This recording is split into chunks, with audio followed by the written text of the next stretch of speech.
MC, Tival, kedengeran nggak ya suaranya ya? Oke, saya seperti di belahan dunia mana ya. Oke, saya ingin menyapa supaya rada nggak terlalu formal banget dari awal, kayaknya formal sekali. Pertama-tama baiklah, Assalamualaikum warahmatullahi wabarakatuh. Selamat siang teman-teman, salam sejahtera untuk kita semua. Halo, selamat siang dan selamat datang. Saya ucapkan untuk narasumber kita siang hari ini, Mas Heru, Joni Putra, dan Pak Munir ya, atau Mas Badrul ya, Mas Ya, Badrul Munir siang Bu. Khair ya, selaku narasumber. Masih muda, bronis kayaknya juga ya. Apa namanya? Saya pengen agak cair aja.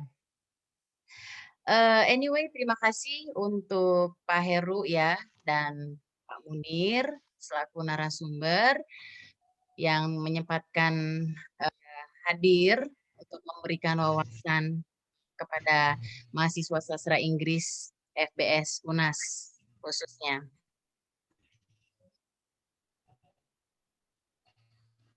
Oke, saya ingin memberitahukan ada salam dari Pak Dekan, Pak Somadi, bahwa beliau seharusnya yang membuka acara ini, namun karena ada keluarganya yang meninggal, jadi beliau titip salam.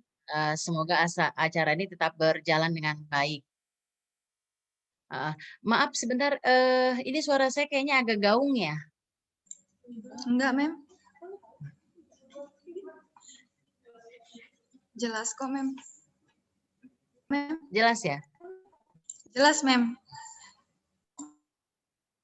Baik. Apa mungkin di sini yang lagi nggak stabil internetnya? Oke, pada kesempatan ini saya juga ingin menyapa Infermia ya di bawah komando Bapak Heri. Terima kasih sudah memberikan kesempatan kepada mahasiswa kami Nusantara Aditya.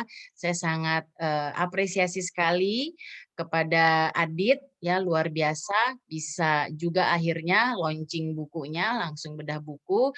Tentunya ini tidak terlepas dari peran Infermia yaitu Pak Heri dan Bu Isla. Juga Ilham yang luar biasa usahanya hingga acara ini bersama teman-teman bisa terrealisasi. Tidak panjang lebar, saya berharap diskusi ini menjadi berkah untuk kita semua, menjadi pemicu semangat untuk anak-anak sastra Inggris, terutama yang sangat meminati sastra, ya. Mungkin bisa mengikuti jejak Adit, ya, yang alhamdulillah saya juga sudah baca bukunya dan sangat menarik ya. Saya sendiri mungkin sebagai dosen yang udah lama belum tentu bahkan belum produksi buku sastra seperti Adit. Nah, ini suatu anugerah buat sastra Inggris, akhirnya ada juga yang masih berstatus mahasiswa bisa membuat buku dan sudah bisa dipublish dan bisa dinikmati oleh umum. Dan semoga teman-teman sekalian bisa mengikuti jejak Adit, juga tentunya akan mendapat pencerahan dari Mas Heru dan Mas Munir. Saya ucapkan terima kasih untuk panitia dan semuanya. Selamat berdiskusi, selamat membedah buku. Saya tunggu masukan-masukan yang bermanfaat dari para narasumber yang bisa menjadi motivasi buat kita bersama. Sekian dari saya akan insya Allah terus menyimak terus acara ini. Wabillahi taufiq walhidayah. Wassalamualaikum warahmatullahi wabarakatuh. Waalaikumsalam warahmatullahi wabarakatuh. Terima kasih kepada Ibu Siti Tuti Alawiyah atas sambutannya. Mohon maaf untuk teman-teman semua, sebelum kita beralih ke acara selanjutnya, kami akan mengabadikan momen terlebih dahulu bersama Ibu Kaprodi dengan mode tangkapan layar. Yang punya bukunya boleh sambil dipegang teman-teman bukunya ya. Yuk untuk slide pertama, 1, 2, 3. Slide kedua, 1, 2, 3. slide ketiga. 1, 2, 3. Baik, terima kasih semuanya. Selanjutnya, sebelum kita memasuki ke acara inti, diskusi, dan bedah buku, akan ada pembacaan puisi dari buku Cahaya yang Menyala untuk Semua Mata yang akan dibacakan oleh Saudari Zakia Rahmah, Bang Heru Juni Putra, dan Mas Badrul Munir. Kepada Zakia, kami persilahkan. Terima kasih, Tifa.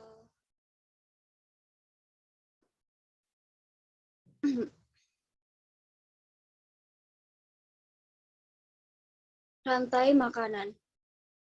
Singa berkata, "Maaf, rusa, aku harus memangsamu.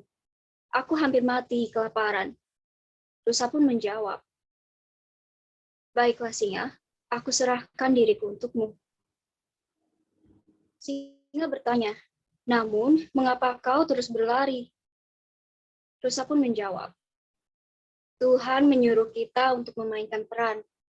Kita semua tahu bahwa Ia akan memilihmu. Ia selalu memilih untuk menyelamatkan pemangsa ketimbang yang dimangsa. Itulah yang disebut sebagai rantai makanan. Rantai makanan dalam Cahaya yang Menyala untuk Semua Mata oleh Nusantara Aditya."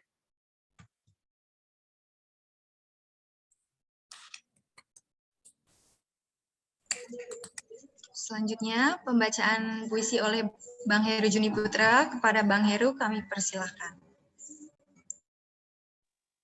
Terima kasih. Assalamualaikum warahmatullahi wabarakatuh. Saya ingin membacakan puisi berjudul Suara Kematian.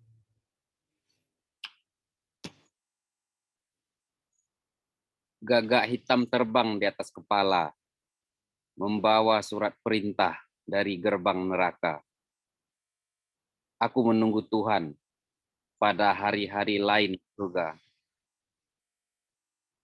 Cahaya paling terang di hari yang tergelap. Teman terdekatku adalah kematian. Ia selalu menatapku, dan yang dapat aku lakukan adalah membalas tatapannya. Menatap ke dalam mata kematian yang serupa lubang dalam yang kelam.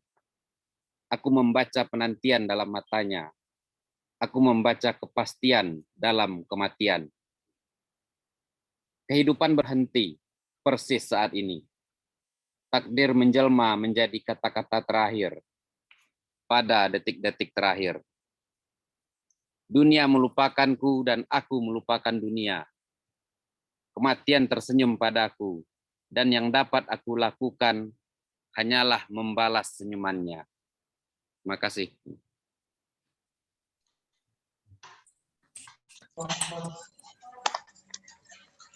Terima kasih atas pembacaan puisinya, Bang Heru. Selanjutnya, pembacaan puisi oleh Mas Badrul. Kepada Mas Badrul, kami persilahkan. Halo, selamat siang. Semoga suara saya jelas ya. Cek.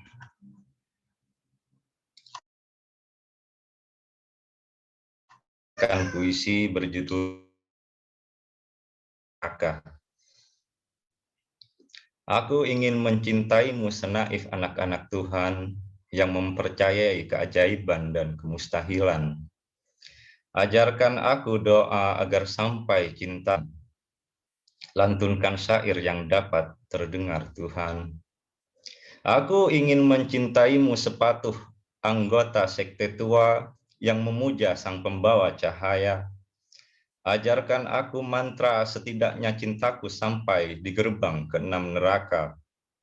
Lantunkan syair yang dapat terdengar oleh 4 penunggang kuda. Biarkan mentari bersinar berkuasa atas siang dan cinta kita bersemi bergerilya atas malam. Kasih kita serupa kisah serigala abu-abu bertukar lolongan syair cinta tiap purnama pada burung hantu salju yang terbang tanpa suara. Kisah kasih terlarang pencuri cahaya, romansa tengah malam, cahaya yang terpendar, memudar ketika fajar. Kita gema malam pengelana bulan yang terlupakan. Kita batu-batuan pada tepian sayap Saturnus, Kita adalah musim paling sunyi di bumi. Kita adalah bintang-bintang mati. Bila kau mati hari ini, kuburkan aku pada hari itu pula di liang yang sama. Setiap cinta memiliki akhir di dalamnya, semuanya, kecuali satu. Sekian, terima kasih. Baik, terima kasih kepada Mas Badrul Munir atas pembacaan puisinya. Kemudian kita akan memasuki ke acara inti, yaitu pemaparan materi sekaligus diskusi dan tanya jawab oleh penulis Cahaya yang Menyala untuk Semua Mata, Nusantara Aditya. Halo Adit.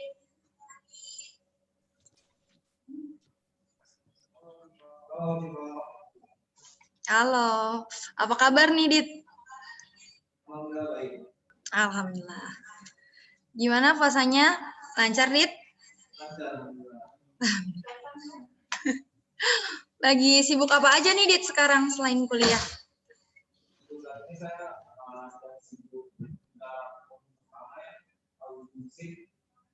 Dan juga dalam proses pekerjaan.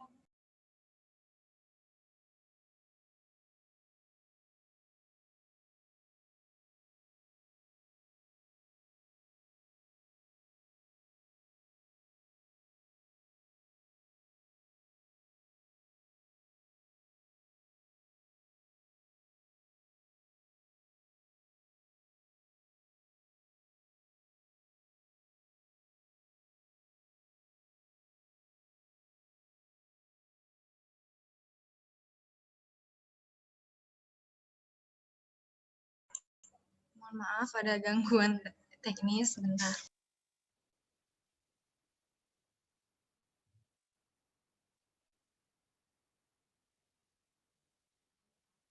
Ya, gini kalau virtual ya pasti ada aja kendalanya. Harap maklum aja ya Bu Isla ya teman-teman ya. Kita tunggu sang maestro. Wih, ini udah mungkin kalau Pak Mas Heru sama Pak Munir tahu nih dulu Rudi Kisara yang RC Formation, tahu nggak nih? Ini Adit nih kayak dia nih, Rudi Kisara. Mungkin Pak Badrul tahu ya RC Formation, gaya-gaya rambutnya, stylenya gitu ya, Adit.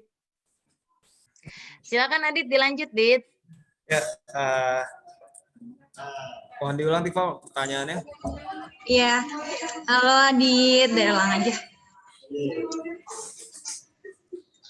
Apa kabar Dit? Alhamdulillah baik. Alhamdulillah, puasa lancar? Lancar, alhamdulillah. Alhamdulillah. Lagi sibuk apa aja Dit sekarang selain kuliah? Sekarang saya sedang sibuk penggarapan album pertama, album musik dengan band saya. Juga sedang dalam proses pengerjaan buku puisi kedua. Doain lancar ya. Wah, keren-keren, doa. Pasti didoain sih. Nah, kebetulan nih Dit, ada beberapa pertanyaan yang masuk dari para peserta nih. Jika berkenan boleh dijawab ya Dit. Baik, untuk pertanyaan pertama nih. Boleh diceritakan nih, gimana sih awal mula perjalanan Adit sampai bisa menerbitkan buku Cahaya yang Menyala untuk Semua Mata ini, Dit? Awalnya berangkat dari kegemaran saya menulis dan membaca ya. Saya awal menulis itu di tahun 2016 ketika umur saya 16 tahun. Dan puisi-puisi awal saya itu dipublikasi di berbagai media digital yang independen. Namun pada saat itu saya sebagai penulis tergolong penulis yang cuek terhadap karya-karya saya. Jadi karya-karya saya itu banyak yang hilang karena nggak saya simpan. Namun pada akhir tahun 2020 saya bertemu dengan Mem Isla dari Inferimia Publishing. Beliau tertarik dengan puisi saya dan meminta saya untuk mengumpulkan puisi-puisi saya. Dari situ mulai saya kumpulkan puisi saya dan terkumpul 20 buah puisi dan ternyata sangat banyak yang hilang. Lalu saya diberi waktu kurang lebih 1 bulan untuk menyelesaikannya dan akhirnya selesai hingga sekitar 60 puisi yang akhirnya diterbitkan di buku Cahaya yang Menyala untuk Semua Mata. Seperti itu prosesnya. Keren. Untuk pertanyaan berikutnya nih, Dit. Apa sih inspirasi Adit dalam menulis buku Cahaya yang Menyala untuk Semua Mata ini? Inspirasi dari kehidupan sih ya pastinya. Entah pencarian makna akan kehidupan, penemuan makna akan kehidupan yang berarti pencerahan, atau bahkan kekosongan makna akan kehidupan itu sendiri. Kalau bicara kekosongan makna akan kehidupan itu menurut saya sangat relevan ya dengan masa kini ya. Misal kalau saya tanya ke orang asing, apa itu makna kehidupan? Pertama, mereka pasti akan berpikir kan. Yang kedua, mungkin mereka nggak menemukan jawabannya atau bingung jawabannya apa. Namun apa itu membuat mereka kaget? Ternyata enggak gitu. Jadi itu menurut saya sangat relevan untuk generasi saat ini, kekosongan makna itu. Maka dari itu saya angkat berbagai tema dari inspirasi tersebut untuk upaya untuk menyadarkan lah, seperti itu. Keren banget ya tentang kekosongan makna. Nah, kita masuk ke pertanyaan ketiga nih. Bagaimana cara Adit dalam menuangkan inspirasi dalam bentuk pikiran yang abstrak ke dalam sebuah frasa? Saya mengibaratkan ide yang abstrak itu sebagai air yang keruh ya. Apa yang kita bisa lakukan ya hanya mendiamkannya, membiarkannya mengalir sampai pada akhirnya air tersebut akan jernih sendiri, dan di saat itu baru kita tuangkan ke dalam bentuk yang kita mau. Dalam kasus ini contohnya frasa, seperti itu. Oh, jadi kayak lebih mengalir aja gitu ya, Dit? Lebih mengalir aja, nggak perlu dipaksakan. Oke. Lanjut ke pertanyaan berikutnya ya. Apa sih, Dit, hal yang paling berkesan dalam menulis buku ini? Yang paling berkesan itu dampak dari buku ini yang begitu besar kepada saya secara personal ya. Dalam penulisan buku ini saya menjadi seorang penulis atau seniman yang lebih disiplin dalam berkarya, disiplin dalam menyimpan karya-karya saya, dan tentunya berkat dorongan dari almarhumah ibu saya yang pada waktu itu hampir setiap hari itu selalu mengingatkan saya untuk menulis, dan akhirnya buku ini menjadi persembahan terakhir dari saya untuk beliau. Itu yang paling berkesan. Dari sosok almarhum ibunda juga ya, Dit? Iya, yang sangat mendorong saya dalam proses penulisan buku ini. Hebat banget sih. Nah, untuk ke pertanyaan berikutnya, terkait kesulitan nih. Apa sih, Dit, kesulitan terbesar yang dihadapi dalam menulis puisi? Jujur, kalau saya belum menemukan kesulitan dalam menulis puisi sih. Jadi begitu aja, tulis aja. Oh, keren. Balik lagi ke mengalir dengan sendirinya ya, Dit? Iya, let it flow. Nah, untuk ke pertanyaan berikutnya lagi, kemana sih alur dalam buku Cahaya yang Menyala untuk Semua Mata ini mengarah? Dan siapa sih sebenarnya tujuan pembaca dari buku ini? Kalau untuk alur, saya nggak menetapkan alur yang objektif secara struktural ya, secara terstruktur lah. Alurnya lebih ke acak aja sih. Acak dengan tema yang universal. Acak seperti kehidupan lah. Penuh kejutan.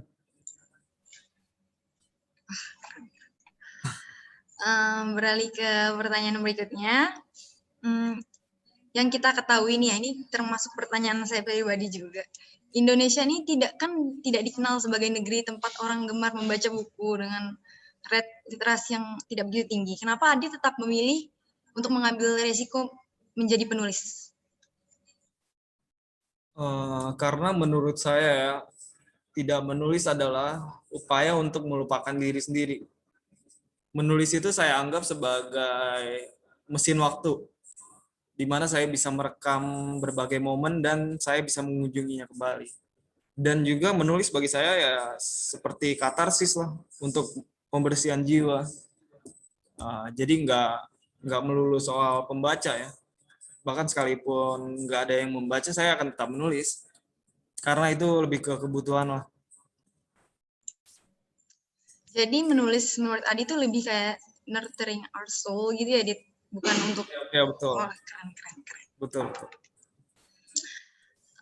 Untuk pertanyaan selanjutnya, siapa aja sih, Dit, penulis-penulis dan beberapa karyanya yang menjadi pacuan Adit dalam menulis? Kalau penulis Indonesia itu pastinya Chairil Anwar. Pertama kali saya tertarik ke dalam dunia puisi itu saya membaca kumpulan puisi beliau, sang penyair legendaris Indonesia. Lalu ada karya dari William Blake, saya punya bukunya Collection Poetry. Ada juga Arthur Rimbaud, saya baca terjemahan Inggrisnya yang berjudul A Season in Hell, dan juga karya-karya Khalil Gibran. Itu sih yang sangat mempengaruhi saya saat ini. Oke. Nah, untuk pertanyaan yang terakhir nih. Ada peserta yang minta tips-tips dalam menulis nih, Dit. Kalau dari Adit sendiri, apa aja tuh tips dalam menulis dan metode penulisan yang digunakan? Ini jawabannya masih berkesinambungan dengan jawaban sebelum-sebelumnya ya. Saya sebut metode ini sebagai metode inkubasi. Dan ini menurut saya paling cocok dan paling unik untuk saya ya. Jadi setiap hari itu pastinya saya dapat ide untuk menulis.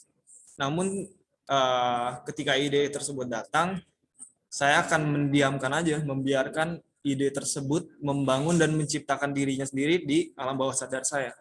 Lalu ketika waktunya tiba, ide tersebut akan matang, ide tersebut pasti akan muncul ke permukaan. Dan di saat itulah saya akan menuliskannya. Dan di saat proses saya menulisnya itu sudah dipastikan autopilot aja. Tinggal nulis aja, nggak perlu mikir keras. Karena udah matang sendiri di kepala. Seperti itu. Kalau untuk tips, pastinya banyak-banyak membaca, banyak-banyak menulis, dan mengamati segala hal. Karena dunia di sekitar kita itu nggak akan kehabisan inspirasi untuk kita tulis. Gitu, seperti itu. Wah, keren banget sih tipsnya. Baik nih. Terima kasih banyak ya, Adit, atas materi dan jawabannya. Ini ilmu baru nih buat kita semua. Terima kasih banyak. Dan selamat bergabung untuk semuanya. Selamat Hari Puisi Nasional juga.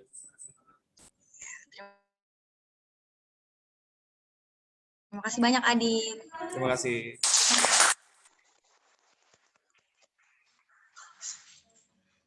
Baik, selanjutnya kita akan memasuki sesi diskusi dan tanya jawab dari para narasumber yang dipandu secara langsung oleh Ibu Nur Isla Fatun SSM Hum selaku moderator. Kepada Mem Isla, waktu dan perkenalkan.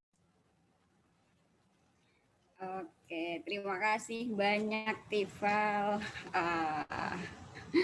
Good job banget ya hari ini. Terima kasih sudah membawakan acara sampai di sesi ini.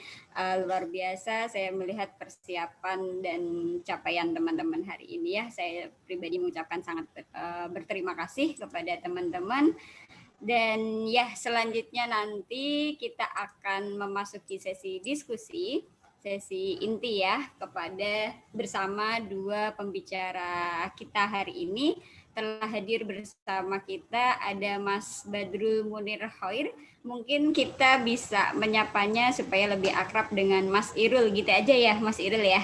Ya, oke. Dengan Mas Irul, kemudian ada juga Bang Heru Joni Putra, HJP. Kalau saya biasa menyapa beliau dengan Bang Heru. Selamat datang Bang Heru. Halo Mbak. Iya, terima kasih Bang Heru dan Mas Irul hari ini sudah mau bergabung dan sharing berbagi ilmu dengan kami semua ya Mas Irul dan Bang Heru. Oke, baik. Nanti hari ini kita akan membedah melihat bagaimana Mas Irul dan Bang Heru memaknai atau mungkin menafsirkan atau mungkin melakukan pembacaan kepada buku puisi Adit Nusantara Aditya atau yang biasa kita kenal dengan Aditya Triyoga. Namun sebelum itu teman-teman saya ingin membacakan sekilas saja sumber kita hari ini. Yang pertama mungkin saya akan memulainya dari Mas Irul ya. Mas Irul dengan nama lengkap Badrul Munir Khair lahir di Sumeneb, Madura pada 1 Oktober 90, pasca sarjananya di Universitas Gadjah Mada dengan jurusan atau program studi ilmu filsafat. Nah, saat ini Mas Irul sendiri menjadi dosen aktif di IAIN atau UIN, Mas? IAIN ya? Win. UIN Wali Songo. UIN ya, di UIN Wali Songo Semarang sebagai dosen filsafat. Ya, karya beliau sudah sangat banyak, teman-teman nanti bisa browsing tulisan-tulisan juga puisi-puisi dari Mas Irul. Tetapi mungkin saya boleh menyebutkan 3 di antaranya. Mas Irul pernah menulis buku berjudul Sufisme dalam Sastra Melayu Modern yang diterbitkan oleh penerbit Rumah Nabi. Kemudian Mas Irul juga pernah menerbitkan novel berjudul Kalompang, judulnya bagus sekali, Kalompang yang diterbitkan oleh Grasindo. Kemudian yang baru-baru Mas Irul juga menulis buku puisi dengan judul Dunia yang Kita Kenal, ya, buku kumpulan puisi yang diterbitkan oleh Halaman Indonesia. Ya, itu sekilas tentang profil Mas Irul. Selanjutnya saya akan membacakan juga profil dari Bang Heru Joni Putra.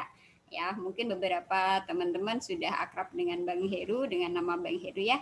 Kalau Mas Irul lahir di Sumeneb, Bang Heru lahir di Payakumbuh dan menamatkan studi S1-nya, studi sarjananya di Universitas Andalas dengan jurusan sama dari kebanyakan teman-teman di sini, yakni sastra Inggris. Kemudian Mas Irul melanjutkan studi pasca sarjananya di Universitas Indonesia dengan jurusan Cultural Studies. Nah, teman-teman nanti kalau mau mengikuti jejak Bang Heru boleh juga tuh dari sastra Inggris lanjut juga ke Cultural Studies ya. Kemudian kalau penghargaan Mas Bang Heru itu banyak sekali. Mungkin saya akan membacakan beberapa aja di antaranya ya. Bang Heru pernah menjadi the best 60 of Indonesian Poetry dari Pena Kencana Award. Kemudian pernah mendapatkan Cultural Award dari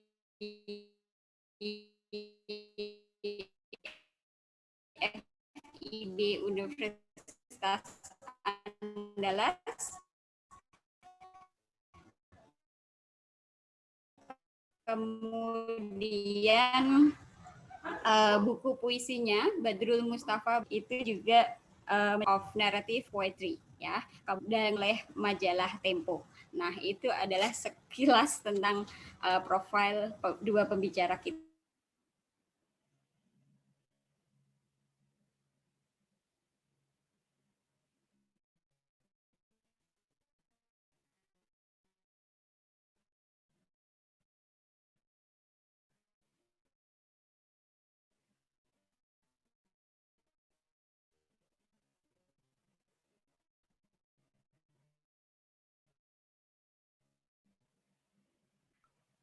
Udah ini. Cek aman ya teman-teman, bisa kedengaran saya harus alih provider. Aman ya? Oke.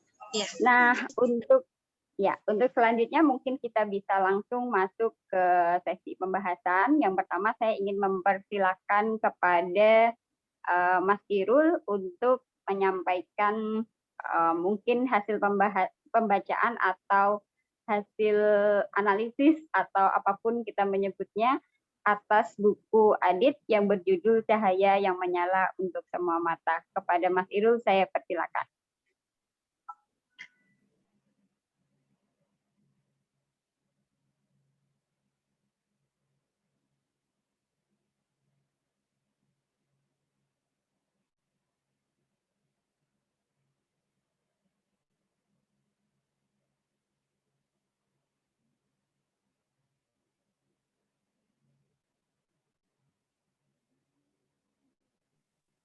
Mas Irul, cek suara saya kedengeran Tifal? Kedengaran, Mem? Oke. Silakan ya Mas Irul.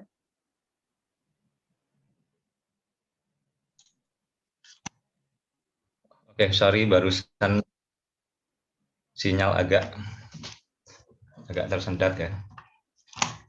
Mungkin saya bisa akan mulai menyampaikan pembacaan saya atas buku puisinya Adit. Maaf suara saya jelas ya, soalnya baru saja mati. Jelas ya? Jelas. Oke. Ketika pertama membaca draft buku Cahaya yang Menyala dari Semua Mata, ketika membaca pengantarnya terutama saya mendapati beberapa hal terutama terkait ragam tema atau gaya yang ditempuh Adit dalam buku puisi ini. Saya akan membagikan ini dulu ya, sebentar. Oke. Kalau kita baca di bagian paling belakang buku, di sampul buku, yang dinukil dari pengantarnya Adit, dijelaskan bahwa puisi-puisi ini adalah berisi beragam tema, warna, dan rasa yang bermacam-macam. Temanya juga sangat luas, maka ketika akan memasuki buku puisi ini, saya harus mencari pintu masuk yang paling mungkin. Sebenarnya apa sih yang ingin disampaikan si penulis melalui buku ini? Jadi saya mencari pintu masuk dari tema yang beragam ini untuk mulai mempelajari atau membedah puisi-puisinya Adit. Kesan pertama saya, yang pertama ya, ini adalah semesta yang luas. Buku puisi ini membahas banyak sekali hal, mulai dari kehidupan mahasiswa atau remaja, mulai dari penulisan ulang atas dongeng dan pencarian makna atas itu. Dan saya bisa semacam kesimpulan saya membagikan buku ini menjadi 3 bagian ya. Yang pertama, puisi-puisinya Adit pertama mewakili suara dari generasinya. Saya cukup mengikuti perkembangan puisi-puisi Indonesia terutama 10 tahun terakhir, dan suara dari generasi pasca 98 tidak banyak. Maksud saya penyair yang lahir pasca 98 yang bisa saya akses puisinya, terutama melalui media digital maupun buku-buku yang sudah terbit, itu tidak banyak. Maka ketika berhadapan dengan buku puisinya Adit, saya menemukan setidaknya suara dari generasi baru yang tidak banyak saya temukan sebelumnya. Kemudian poin yang kedua adalah ada kesadaran yang hendak diungkapkan, kesadaran yang hendak diperjuangkan oleh Adit melalui puisi-puisinya. Misalnya dia menulis agar tetap hidup, agar jiwanya tidak mati misalnya. Itu kesadaran atas dunia. Kemudian yang ketiga, puisi-puisinya Adit didominasi oleh rekonstruksi makna atau nilai dongeng-dongeng atau kisah lama. Jadi tiga pembagian itu yang bisa saya temukan dalam buku puisi Cahaya yang Menyala untuk Semua Mata. Untuk poin yang pertama, kalau kita membaca buku puisi ini secara utuh gitu ya, kita akan menemukan banyak suara atau protes dari generasinya Adit. Saya anggap Adit mewakili generasinya, generasi pasca 98. Misalnya dalam puisi-puisi yang berjudul Melihat Dunia, Angkatanku, atau puisi berjudul Bicara Tentang Rock and Roll misalnya, atau Peran Seniman dalam Arus Zaman, Itu ketika saya baca, saya menjadi sedikit paham apa yang digelisahkan oleh angkatan Adit, apa yang digelisahkan oleh generasi yang oleh Adit disebut sebagai generasi internet ya, generasi yang hidup di zaman internet. Generasi ini menolak nilai yang dianggap kuno, menolak nilai warisan dari generasi sebelumnya, sekaligus bimbang atau masih mempertimbangkan nilai apa yang kira-kira cocok untuk mereka usung. Misalnya dalam puisi berjudul Ironi dan Agoni, Irony and Agony yang saya tangkap, ada semangat kebebasan, usaha untuk lepas dari kungkungan norma-norma dan ideologi lama. Misalnya Adit menyebut berbagai macam ideologi yang ada di dunia, kemudian dia berikrar bahwa I'm not a stiff ideology, I mean my own property. Saya kira itu suara yang juga mewakili generasi hari ini. Tidak mau terkungkung oleh ideologi-ideologi lama, namun juga masih belum pasti, masih bimbang nilai-nilai apa yang kira-kira paling tepat untuk diterapkan pada generasi hari ini. Sebagaimana lazimnya suara kebebasan atau suara perlawanan, diksi-diksi atau frasa dalam buku puisi Adit ini banyak diwarnai oleh diksi-diksi yang sifatnya menyeru kepada kebebasan atau perlawanan. Misalnya akan banyak kita temui diksi seperti lawan, hadapi, bergerak misalnya, menyerbu, atau frasa seperti memperjuangkan hak, jangan diam, lawan. Nah, diksi-diksi semacam ini akan banyak bertebaran di buku puisinya Adit. Ini bagi saya adalah gugatan terhadap keadaan dan dunia yang dihadapi oleh generasi hari ini. Kemudian poin yang kedua adalah kesadaran atas dunia.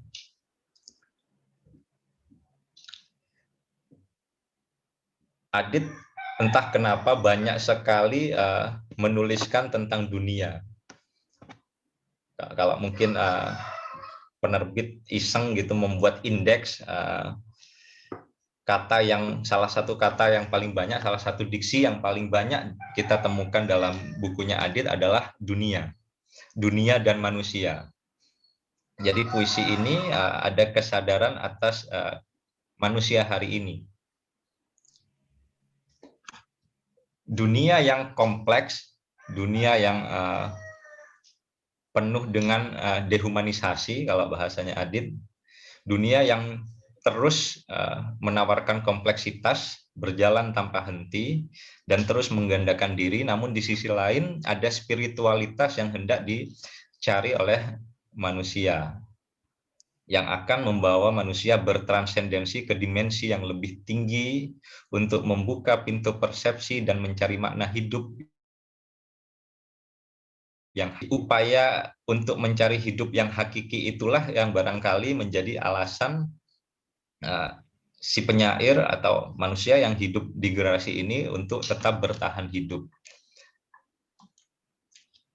Ketika si penyair merumuskan tentang dunia, ada kesadaran dan antara yang silam dan yang kini itu saling berjalin kelindan. Kalau kita baca puisi-puisinya Adit secara utuh, misalnya di sana ada teriakan sekaligus bisikan lirih.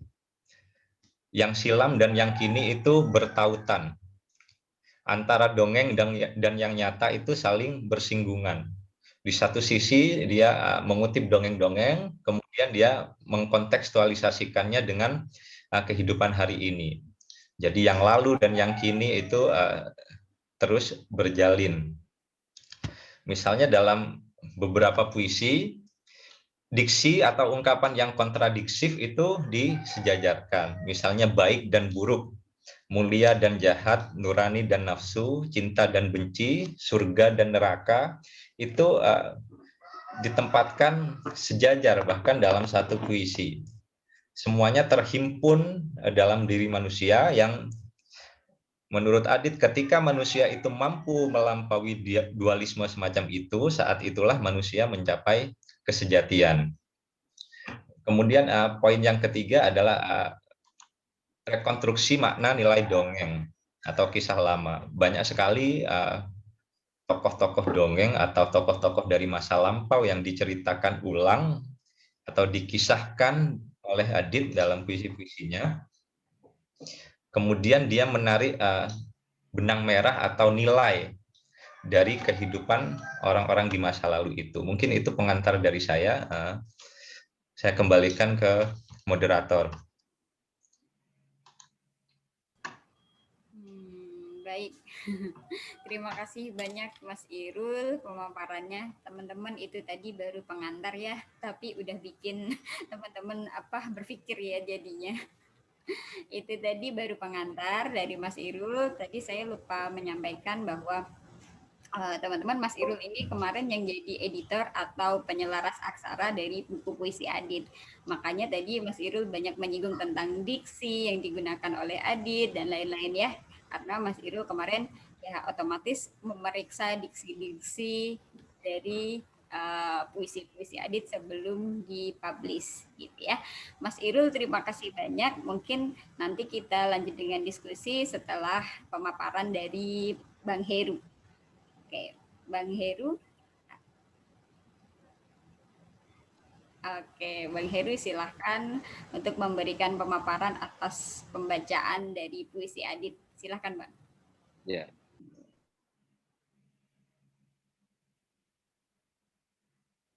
Terlihat Mbak Isla? Iya, terlihat. Oke. Assalamualaikum warahmatullahi wabarakatuh.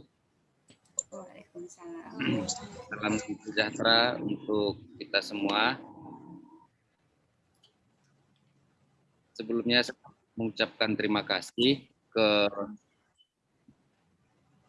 Sastra Inggris Universitas Nasional. Salam untuk dekan, ketua jurusan, dan teman-teman mahasiswa sekalian. Terima kasih juga buat Informa Publishing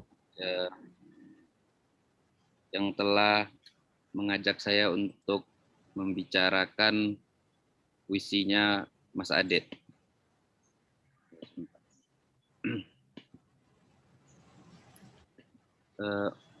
Mbak Isla, mohon maaf, suara saya jelas ya? Agak mau mantul di sini. Iya, jelas. Iya, jelas. Oh ya.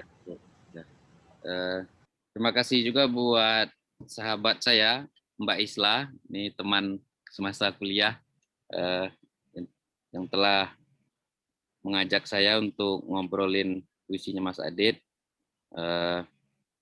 Yang tadi sudah dipaparkan dengan menarik oleh Mas Irul. Saya ingin menambahkan beberapa hal. Setelah saya membaca bukunya Mas Adit ini, satu kata yang muncul, uji coba. Jadi saya ingin menjelaskan terlebih dahulu beberapa pokok pikiran yang mungkin bisa menjadi landasan untuk membicarakan buku ini nanti. Yang pertama, yang mungkin yang perlu kita sadari terus-menerus, ini tentu saja yang akan saya sampaikan ini bukan sebuah pemahaman yang abadi tentang puisi ya. Ini mungkin hanyalah semacam bagian tertentu dari cara memahami puisi. Hal pertama yang menurut saya penting untuk kita ingat atau kita pahami terus-menerus bahwa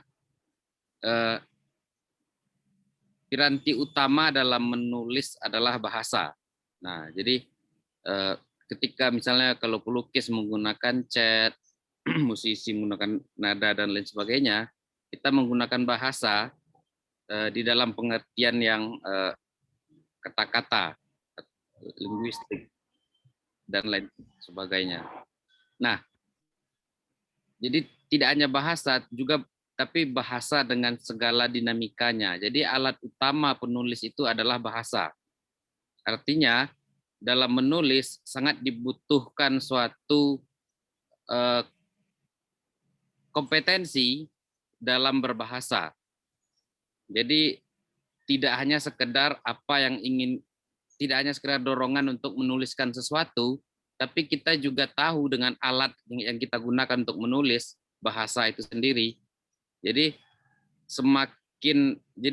seorang sastrawan tidak hanya mempelajari karya-karya, membaca karya-karya pendahulu atau karya-karya sezamannya, tugas lainnya yang tak kalah penting dari membaca karya itu adalah memperdalam pemahaman atau kompetensinya terhadap bahasa itu sendiri, pengetahuannya terhadap bahasa dan segala dinamikanya itu sendiri. Nah, kalau di kampus kan seringkali, saya tidak tahu di UNAS bagaimana, di beberapa kampus seringkali saya temukan pemisahan yang ironis antara sastra dan linguistik dalam pengertian yang seperti ini. Seakan-akan kemampuan sastra itu tidak membutuhkan kemampuan linguistik gitu. Tapi itu saya mau menyebut itu hanya berdasarkan pengalaman. Kalau menurut saya seseorang yang menulis karya sastra atau seseorang yang ingin melakukan kajian terhadap sastra, dia tidak bisa menghindarkan diri dari kompetensinya terhadap linguistik.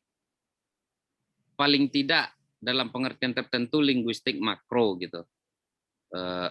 Mungkin, tapi pada sisi tertentu tetap ada aspek-aspek dari linguistik mikro yang dibutuhkan dalam menganalisis puisi misalnya. Nah, tapi pada prinsipnya tidak mungkin kita bisa memperdalam kajian sastra atau menulis sastra tanpa pengetahuan kita yang juga baik dengan linguistik. Karena itu alat utama adalah menulis. Nah, selanjutnya menulis puisi adalah memperkarakan dunia dengan menggunakan bahasa, sekaligus memperkarakan bahasa itu sendiri. Nah, saya menggunakan kata memperkarakan ini yang karena kita menulis kan ingin mengatakan sesuatu, ingin menyampaikan the voice. Nah, bagaimana kita bisa menyuarakan sesuatu kalau keterlibatan kita dalam memahami dunia, dalam dinamika dunia, baik dalam pengertian dunia sekitar kita atau dunia secara global, itu sangat minim. Walaupun sastrawan katakanlah di sisi tertentu disebut sebagai orang yang bekerja di kamar gitu, penyendiri, tapi itu kan ketikuli dengan lingkungannya. Karena kepedulian dan bagaimana dia masuk bergelimang dalam realitas, itulah dia menemukan sesuatu yang ingin ditulisnya. Mungkin metode kerjanya terasing atau menyendiri, tapi tetap saja dibutuhkan penulis menyebutnya sebagai saya butuh riset gitu. Ya, riset itu saya pikir hanya kelanjutan dari keterlibatan kita dalam realitas. Jadi riset itu bukan sebuah pengganti dari kemalasan kita masuk ke realitas gitu. Riset itu hanya kelanjutan saja, hanya perpanjangan dari usaha kita bergelimang dalam realitas gitu. Nah, itu soal memperkarakan dunia. Bahasa itu kan bagian dari sesuatu yang kita perkarakan juga. Jadi sastrawan tidak menerima bahasa apa adanya. Dia juga memperkarakan bahasa. Memperkarakan bahasa tidak mulai dari dalam pengertian sederhana mungkinlah bermain-main tata bahasa ya. Sampai ke dalam pengertian apa benar kata ini bisa menyampaikan sesuatu. Apa benar sebuah ungkapan ini masih kuat untuk menyampaikan kesakitan hari ini, katakanlah begitu. Jadi sastrawan yang menulis dalam bahasa Indonesia harus orang yang mencintai bahasa Indonesia, mencintai dengan cinta dan benci lah, hubungan benci tapi rindulah dengan bahasa Indonesia ini. tidak bisa terlalu dalam tanda kutip ya terlalu nasionalis terhadap bahasa Indonesia dalam pengertian tertentu, maksudnya hanya menerima saja. Jadi selain realitas, bahasa itu juga perkara bagi sastrawan gitu. Nah, itu poin yang kedua. Poin yang ketiga, setiap aktivitas menulis puisi adalah ikhtiar menggunakan bahasa untuk menciptakan jarak dengan common sense. Nah, namun bukan berarti mesti menciptakan ketidakmengertian. Nah, ini yang ingin saya tekankan juga.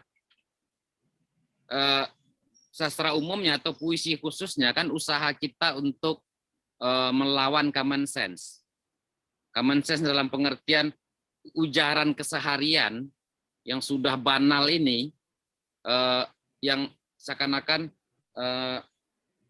nanti saya akan mencoba memberikan contoh ujaran keseharian, cara pandang keseharian, cara pandang yang umum gitu dalam melihat realitas. Tugas penyair atau sastrawan itu adalah memberikan alternatif lain melalui bahasa gitu. Misalnya begini, kata-kata apa yang sangat katakanlah sudah muntah kita mendengarnya kalau politisi ngomong, terjadi common sense misalnya. Atau kata-kata cinta kan terasa aku mencintaimu dangkal sekali sekarang gitu. Nah, kita anggap itu dulu sebagai cara mengungkapkan cinta yang sudah yang common sense gitu. Nah, dalam contoh ini tugas sastrawan atau tugas penyair bagaimana dia mengeksplorasi bahasa agar pembacanya itu punya pengalaman cara mengungkapkan cinta yang lain gitu. Nah, itu contoh ya yang saya maksud, misalnya menggunakan bahasa untuk menciptakan jarak dengan common sense. Nah, pengertian tertentu. Yang saya maksud adalah tetap saja di dalam puisi itu boleh ada kata-kata sehari-hari, bukan berarti haram pula hukumnya gitu. Tapi bagaimana kata-kata sehari-hari itu digunakan justru melahirkan pemaknaan yang tidak common sense gitu. Nah, gitu maksudnya. Jadi musuh kalau dalam, nah, jadi saya ingin memberi contoh. 70 tahun lebih lalu, Amir Hamzah memukau sastra Indonesia ketika Amir Hamzah mengatakan buah rindu. Kalau kita hari ini mendengar kata buah rindu itu kuno kan, kuno sekali. Itu disebut Amir Hamzah, itu membuat orang terkagum-kagum. Karena rindu itu kan sebuah konsep yang abstrak ya, sebuah abstraksi gitu. Tidak bisa kita pegang rindu itu seperti apa gitu. Nah, jadi itulah gunanya bahasa untuk membuat kita mempunyai gambaran terhadap sesuatu yang abstrak. Atau dalam bahasa akademiknya mengkonkretkan yang abstrak. Artinya kalau buah rindu, Amir Hamzah ingin mengatakan bahwa rindu itu adalah sesuatu yang dirawat, dijaga, hingga dia berbuah pada akhirnya gitu. Nah, jadi rindu itu bukan sekedar dirasakan lalu disampaikan, tapi juga dirawat gitu. Rindu itu adalah efek dari proses merawat sesuatu hal. Jadi 70 atau 80, saya tepatnya mungkin harus dibaca lagi buku, tapi kira-kira 70 tahun lalu lebih gitu, buah rindu menjadi sebuah temuan gitu, menjadi sebuah jarak dari common sense dalam bicara rindu gitu. Bayangkan era seperti itu, rindu itu hanya dimaknai soal terpisahnya orang di pulau A dan pulau B gitu. Aku rindu itu apa sih? Jadi puisi itu tidak sesederhana bahwa seseorang patah hati lalu ditulis puisi. seseorang galau, seseorang marah lalu ditulis puisi, tidak. Ada kerja intelektual di dalam menulis sastra itu gitu. Nah, memang dari pengalaman saya, bahkan beberapa dosen di kampus yang saya temui, nulis puisi ya patah hati dong katanya. Nah, ini kan keliru fatal, yang karena tidak sesederhana itu gitu. Nah, tentu saja tidak mungkin Fakultas Sastra didirikan untuk menganalisis patah hati orang gitu. Di dalam pengertian yang seperti itu. Jadi dalam menciptakan sebuah metafora itu, menciptakan itu kan ada kerja intelektualnya, ada keterlibatan dalam memahami kondisi sosial di dalamnya. Gitu. Nah, misalnya begini, mungkin di era Khairil, mengapa kata aku ini binatang jalang itu menjadi sebegitu menarik bagi orang sezamannya?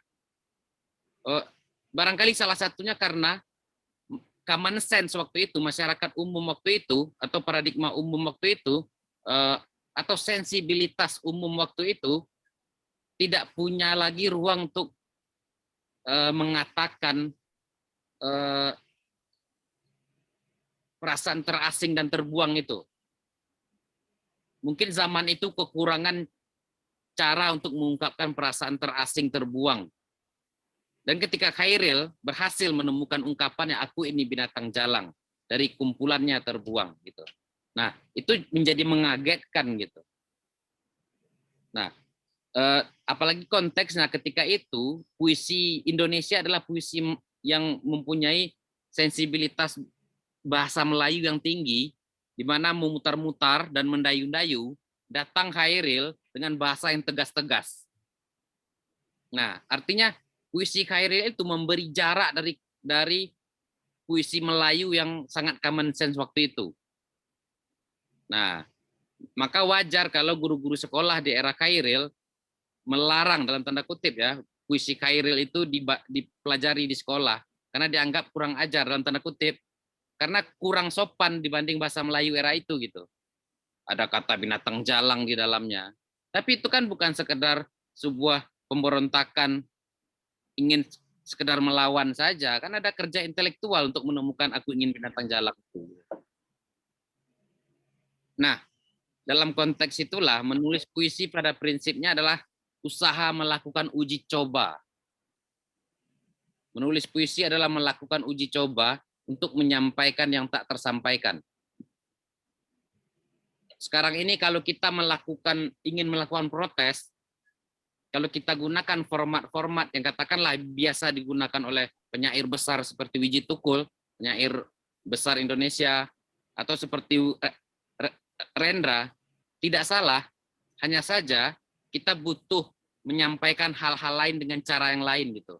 Mungkin isunya bisa berdekatan, protes buruh kepada kapitalis, protes kepada negara. Nah, tapi kan setiap zaman punya kerumitannya sendiri. Karya sastra berusaha menyampaikan kerumitan zaman itu. Di era Wiji Tukul, ia sudah selesai dengan tugasnya. Menciptakan puisi, ketika puisi lirik begitu bergentayangan di mana-mana, puisi lirik romantik, Wiji Tukul dengan tegas dan lugas, menulis puisi seperti itu gitu. Nah, jadi yang tak tersampaikan oleh puisi lirik disampaikan oleh puisi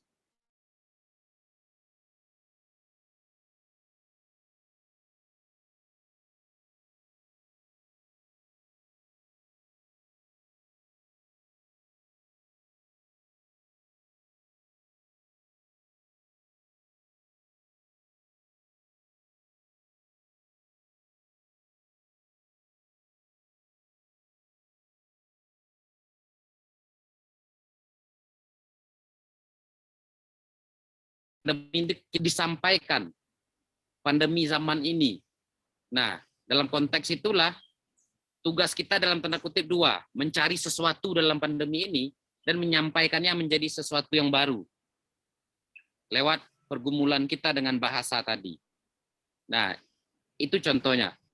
Kalau kita hanya menulis pandemi dalam pengertian pandemi begitu gelap membunuh umat manusia, katakanlah kalimatnya seperti itu. Tentu saja itu tidak salah, tapi yang saya maksud adalah semangat zaman yang tak tersampaikan dari zaman ininya belum ada gitu. Nah, itu saya pikir menulis puisi ini seperti ilmu alam juga, penulis bekerja di laboratoriumnya, bahasa, perpustakaan, realitas sosial gitu. Nah, jadi menganalisis puisi atau menulis puisi tidak sesederhana seseorang kecewa lalu dia menulis puisi melampiaskan kekecewaannya. Tidak sesederhana itu. Nah, oke, ini mohon maaf kalau agak sedikit rumit, saya langsung saja. Mbak Isla udah tahu nih kalau saya kadang-kadang agak rumit. Bentar. Nah, ini puisi, membaca puisinya Mas Adit ini, saya melihat bagaimana Mas Adit itu melakukan uji coba itu. Ketidakpuasan akan sesuatu hal, ketidakpuasan pada dunia, sekaligus ketidakpuasan dalam bahasa yang dipilihnya gitu. Ia berpindah dari satu bentuk eksperimen ke bentuk eksperimen lain. Kegelisahannya terhadap dunia sekaligus terhadap bahasa sangat terasa. Mulai dari gaya-gaya puisi yang sangat dengan bahasa-bahasa yang bersifat pemujaan, atau ada aspek-aspek watak sakral atau pribadi sakral dalam bahasa itu, sampai ke penggunaan bahasa yang lebih santai. Misalnya di dua puisi ini, Sang Pengembara di Hari Penghabisan Dunia ini dan puisi yang tentang rock and roll ini. Ini kan dua cara berbahasa yang berbeda gitu. Nah, sangat terlihat sekali. Ada juga melihat dunia. Lalu selanjutnya ada puisi Margonda dan Maimunah ini. Ada puisi cinta dan ada puisi sebentuk puisi konkret seperti ini. Jadi hurufnya dibalikkan seperti refleksi cermin gitu. Bentuknya juga ada seperti refleksi juga gitu. Nah, jadi secara bentuk sangat banyak sekali model yang dicoba oleh Mas Adit ini. Saya ringkas saja, ada model-model yang balada, ada model-model lirik, ada model puisi konkret seperti ini, ada puisi-puisi pamflet gitu. Saya melihat dunia ini gitu. Nah, jadi ada banyak percobaan yang dilakukan oleh Mas Adit. Sebenarnya uji coba ini adalah kerja abadi sastrawan, kerja abadi penyair. Apa yang dilakukan Mas Adit ini, kalau dia akan terus menulis puisi, dia akan melakukan hal seperti ini terus sampai satu hari sebelum hari kiamat gitu, kalau mau hidup gitu. Nah, jadi uji coba melakukan berbagai eksperimen ini adalah kerja tiada henti oleh seorang penyair. Hanya saja bedanya Mas Adit memasukkan seluruh kerja uji coba itu dalam satu buku. Mungkin kalau penyair lain mungkin akan memisahnya. Ini yang balada saja, ini yang pamflet saja. Tapi itu kan soal pilihan ya. Tapi pada prinsipnya di belakang layar penyair melakukan seperti yang dilakukan oleh Mas Adit ini. Coba berbagai bentuk. Tidak lelah mengutak-atik kata-kata, mempelajari karya orang lain, bereksperimen dengan gaya sendiri gitu. Jadi buku ini semacam semacam etalase kerja penyair gitu. Mulai dari yang bentuk seperti ini, ada bentuk yang naratif, ada bentuk yang susunan kata-kata saja gitu. Jadi saya pikir penyair akan sangat tidak asing dengan watak buku ini gitu. Dengan keberbagaian buku ini sangat tidak asing. Hanya saja Mas Adit mengumpulkannya semuanya gitu. Sebuah dokumentasi mungkin kalau ketika saya SMA atau awal-awal kuliah punya pengetahuan yang baik soal penerbit atau penerbit indie berkembang dengan baik, mungkin saya akan mengumpulkan juga buku puisi-puisi. Hanya saja waktu itu saya tidak punya bayangan tentang penerbit kan, waktu masih SMA atau awal kuliah gitu. Sehingga daripada terkumpul seperti ini, malah banyak yang hilang gitu. Akhirnya buku pertama saya itu baru terbit 2017 setelah dipilih-pilih gitu. Nah, mungkin, tapi sebenarnya hal seperti ini kalau dibongkar-bongkar lagi buku catatan lama akan menemukan keberbagaian itu. Nah, jadi itu mungkin pengantar dulu, kalau itu sekedar berbagi pengalaman ya, bukan cara tunggal dalam niat puisi. Kalau boleh saya menganjurkan ke Mas Adit, jadi ketika sebuah buku penyair sangat tematik, sangat ada benang merah, itu bukan berarti penyair itu tidak melakukan eksperimen lain, hanya saja eksperimen itu aja yang dia bukukan gitu. Nah, menurut saya siapapun yang ingin belajar menulis tetaplah seperti buku ini, mencoba banyak hal gitu. Mungkin itu dulu. Terima kasih. Assalamualaikum warahmatullahi wabarakatuh. Waalaikumsalam warahmatullahi wabarakatuh. Luar biasa pembicara kita hari ini. Teman-teman, tadi sudah dengar ya, ada pemaparan dari Mas Irul juga Bang Heru. Sekali lagi saya ingin mengingatkan teman-teman, silakan kalau ada pertanyaan. Setelah ini nanti kita punya sesi tanya jawab. Tadi dari panitia mengatakan bahwa ada 3 door prize buat teman-teman yang ingin berpartisipasi hari ini. Jadi silakan dimanfaatkan kesempatannya untuk mendapatkan door prize-nya ya. Mungkin saya ingin menanggapi dulu dari Mas Irul dan Bang Heru tadi. Kalau suara saya kayaknya bergema ya? Tidak, Mem. Di sini enggak. Enggak ya? Oh, enggak. Kalau berbicara iya memang. Jadi gimana Mas Irul dan Bang Heru, kayak ini kan masih banyak nih penulis, calon-calon penulis, bibit-bibitnya itu kan sebenarnya udah kelihatan. Kalau dosen-dosen yang mengajar itu kelihatan banget sebenarnya beberapa teman yang di situ punya bakat luar biasa dalam hal kepenulisan. Nah, saya tuh tadi tertarik dengan pemaparan Bang Heru mengenai kompetensi dalam berbahasa. Ya, Bang Heru. Nah, kalau bicara kompetensi kan berarti, bolehkah kita mengatakan bahwa menulis itu skill, termasuk menulis puisi? Jika itu skill, ya kan, apakah bisa diasah sehingga semua yang ada di sini hari ini juga punya kesempatan yang sama untuk juga bisa menjadi penulis yang hebat seperti yang lain gitu? Atau enggak kok, beda dengan yang lain, menulis puisi itu bakat seperti itu? Mungkin boleh dikasih pemahaman atau pencerahan sedikit untuk teman-teman muda di sini. Silahkan Mas Irul, Bang Heru. Aku. Oke.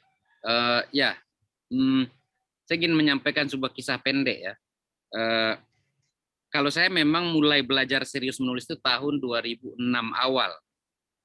Nah, jadi ketika kuliah tahun 2009, saya memang sudah senang menulis. Nah, sempat ada sebuah persoalan angkatan saya itu merasa dalam tanda kutip menurut pengakuan yang minder gitu. Kami kan baru belajar gitu. Nah, tahun 2009 itu. Padahal ini hanya soal kebetulan saya lebih cepat aja memulai belajar. Nah, jadi ada contoh menarik tahun 2009 di kampus di Padang waktu itu gempa besar. Kampus saya di Unan. Jadi beberapa kampus UNP mahasiswa UNP di pinggir laut cari kos. Salah satunya ke kos tempat saya tinggal. Dia jadi jurusan ekonomi. Jadi dia terjebaklah di kos saya yang isinya penulis semuanya kebetulan. Nah, jadi dia hanya menunggu sampai jadi akhirnya dia yang kos di sana sampai dia selesai wisuda. Tanpa diduga dia tuh wisuda dengan tambahan kemampuan yang tidak dia pikirkan sebelumnya. Dia jadi penulis. Nah, jadi jadi ada pula teman saya seangkatan waktu kuliah, dia baru mulai belajar menulis itu 2010 gitu. Tapi sekarang lebih produktif daripada saya menulis. Nah, gitu. Jadi saya memang tidak percaya pada bakat. Kalaupun ada bakat, mungkin pengaruhnya sedikit sekali. Karena seni Mas Adit musisi yang gitar ya, gitar. Nah, jadi pengalaman saya, jadi saya dulu bermain musik juga. Jadi 8 jam sehari untuk latihan jari, pemanasan 2 jam sehari. Nah, tapi ketika 3 tahun tidak main band lagi, itu susahnya minta ampun untuk memainkan lagu-lagu yang pernah dimainkan terakhir. Artinya bermain gitar atau bermain musik seperti menulis juga, dia keterampilan yang harus diulang terus. Jadi mentang-mentang kita sudah punya buku, katakanlah begitu, berhenti menulis 3 bulan atau setahun, lalu tiba-tiba selancar sebelumnya, tidak. Dalam pengalaman saya tidak. Jadi tiap hari, seperti saya bermain gitar dulu, paling tidak 2 jam pagi itu harus warming up dulu. Nah, ulang-ulang skala lagi, dan lain sebagainya. Tapi karena saya tidak bermain musik lagi, setiap hari minimal ada 2 halaman yang ditulis. Walaupun tidak berguna isinya. Nah, misalnya begini, menurut teman saya, kalau dalam saya menulis prosa, deskripsi saya sangat lemah. Maka saya setiap hari belajar membuat deskripsi 2 paragraf. Membuat deskripsi itu bisa saja menghabiskan waktu 2 jam, yang 2 paragraf itu. Nah, jadi saya pikir skill, karena dia keterampilan, jadi basic dari keterampilan itu apa? Pengulangan. Misalnya membuat anyaman, teman-teman yang bisa menganyam atau menjahit atau menggambar, itu kalau tidak diulang-ulang akan kaku lagi. Apalagi yang mengandalkan fisik seperti tangan dan lain sebagainya. Nah, termasuk juga kalau penulis sudah tidak membaca buku, juga tersendat gitu. Nah, jadi memang menulis itu kegiatan harian yang terserah apakah kita hanya jadikan hobi atau pekerjaan.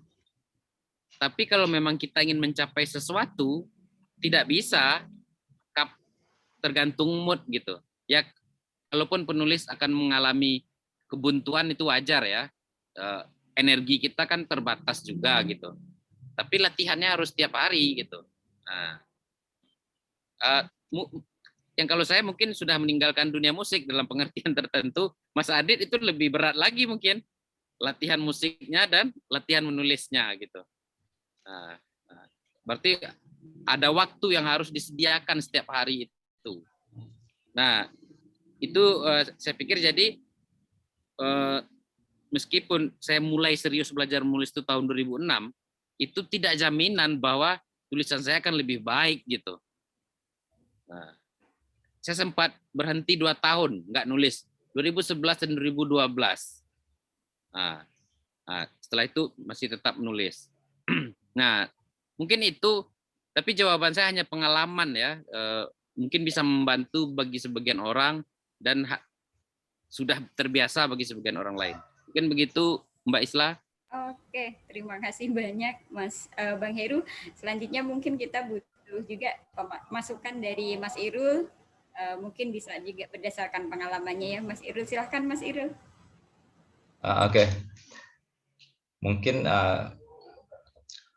dalam puisi itu ada yang kita sebut sebagai pertukangan puisi. Penyair atau penulis itu akan lebih mudah menulis puisi ketika sudah menguasai pertukangan puisi itu. Pertukangan puisi itu apa ya? Seperti dijelaskan oleh Mas Heru tadi, mulai menguasai bahasa, atau setidaknya paham bahasa yang baik itu bagaimana. Kalau ingin melatih apakah kita sudah menguasai pertukangan bahasa atau tidak, sederhananya, misalnya kita menulis hari ini, kemudian bulan depan, kita menulis hari ini, kemudian kita simpan, dan bulan depan kita baca lagi, itu apakah apa yang kita tulis itu sudah cukup mengungkapkan apa yang kita pikirkan pada saat itu. Misalnya ketika kita baca lagi ternyata narasi kita masih mentah, berarti itu belum selesai. Tulisan yang kita tulis sebulan lalu itu belum menjadi. Itu contoh ya. Jadi salah satu tips yang sering saya peroleh dari teman-teman yang belajar puisi itu adalah menyimpan atau memeram. Jangan puisi yang baru jadi kemudian langsung kita publikasikan gitu ya. Karena belum tentu apa yang sudah kita selesaikan itu benar-benar mewakili apa yang ingin kita sampaikan. Apa yang sudah jadi itu belum tentu mewakili apa yang ada di benak kita, dan bisa jadi ketika bulan depannya atau setelah jeda waktu tertentu kita membacanya lagi, ternyata itu belum cukup untuk mengungkapkan atau mewakili apa yang ingin kita sampaikan. Jadi yang pertama adalah pemeraman, ya, disimpan dulu. Saya rasa itu akan efektif untuk mengukur apakah apa yang kita tulis sudah sesuai dengan apa yang ingin kita sampaikan. Kemudian yang kedua, proses kreatif itu membutuhkan sparring partner. Dari pengalaman saya bisa jadi menjadi penulis karena lingkungan. Saya menulis karena lingkungan. Kebetulan ketika saya S1 di jurusan ilmu filsafat, itu teman-teman saya rata-rata adalah kuliah di tempat yang lain, kuliah di kampus lain, namun hanya iseng mengambil filsafat, entah itu untuk apa. Dan rata-rata teman saya itu 5 tahun, 10 tahun di atas saya, umurnya di S1. Dan mereka sudah berkecimpung di dunia tulis-menulis, terutama di pers ya. Jadi karena bertemu dengan teman-teman yang berkecimpung di dunia tulis-menulis, akhirnya saya ikut. Jadi penting adanya komunitas atau adanya sparring partner dalam menulis. Menulis itu tidak menulisnya sendirian, tapi proses kreatif itu bagi saya sulit kalau sendirian. Ketika misalnya awal saya pindah kota, itu produktivitasnya itu jauh dibandingkan dengan ketika misalnya ada di Jogja. Di Jogja cukup mendukung apa ya, suasananya mendukung, komunitasnya mendukung untuk mengembangkan kemampuan kita dalam menulis. Nah, teman-teman di sastra Inggris maupun di jurusan lain di UNAS, saya rasa penting untuk berkomunitas, untuk saling berbagi gitu, saling berbagi karya, untuk saling menanggapi karya yang sudah dihasilkan oleh teman-temannya agar ada masukan. Dengan masukan-masukan itu kita bisa mengembangkan diri.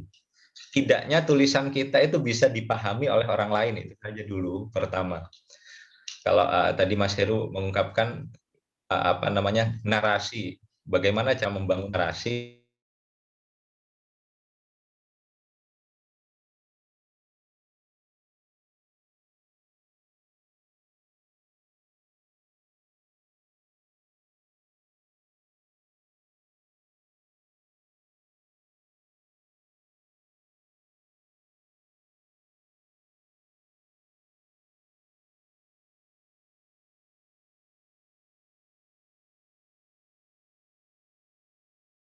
yang ingin kalian tentukan seperti itu. Nah, mungkin saya akan lanjut ke sesi tanya jawab. Ini sudah ada di kolom chat. Coba saya buka dulu. Ini dari Kak Ega Rezeki untuk Mas Irul. Tapi Kak Ega ada kan ya? Mungkin Kak Ega bisa menyampaikannya langsung. Kak Ega, boleh? Iya, terima kasih Mbak Islah. Oke, silakan. Halo Mas Irul, saya mau tanya. halo. Tadi kan Mas Irul menjelaskan bahwa setelah tahun 98 Mas Irul tidak banyak menemukan penulis generasi kelahiran 90-an yang menulis puisi, katakanlah puisi ya dalam hal ini. Apakah itu bisa jadi karena mereka enggan untuk memproses kejadian yang ada dalam kehidupan sehari-hari karena semuanya sudah serba instan. Kemudian ya ngapain ditulis gitu ya, dialamin aja terus hari-hari gitu. Atau yang kedua karena tadi sudah instan, terus yang kedua terlalu cepat perubahan yang dirasakan. Jadi nggak sempat untuk mencerna keadaan di sekitarnya. Hari ini 5 menit ada yang booming tentang Trump, terus 5 menit lagi akan booming tentang apa gitu. Perubahannya terlalu cepat sehingga kita kami itu susah untuk mencerna sebenarnya apa sih yang sedang terjadi di keadaan sekitar. Jadi untuk menuangkannya ke dalam puisi pun malas gitu ya, kali lebih tepatnya malas untuk menuangkannya dalam suatu karya. Itu sih Mas. Terima kasih. Oke, terima kasih untuk pertanyaannya. Mungkin saya sedikit koreksi, bukan penulis kelahiran 90-an ya. Bukan generasi 98. Maksud saya adalah penulis kelahiran setelah 98, setelah reformasi. Saya menganggap generasi unik karena generasi ini mengalami lompatan-lompatan yang jauh. Mungkin ketika generasi 90 yang lahir setelah tahun 98 itu masih anak-anak, itu mengalami mungkin PlayStation gitu, banyak pilihan game. Kemudian beberapa tahun setelahnya tiba-tiba ada internet. Beberapa tahun setelahnya banyak sekali pilihan-pilihan lain. Android sudah mulai bermunculan misalnya. Jadi bagi saya ini generasi yang unik, yang sangat cepat sekali perubahannya.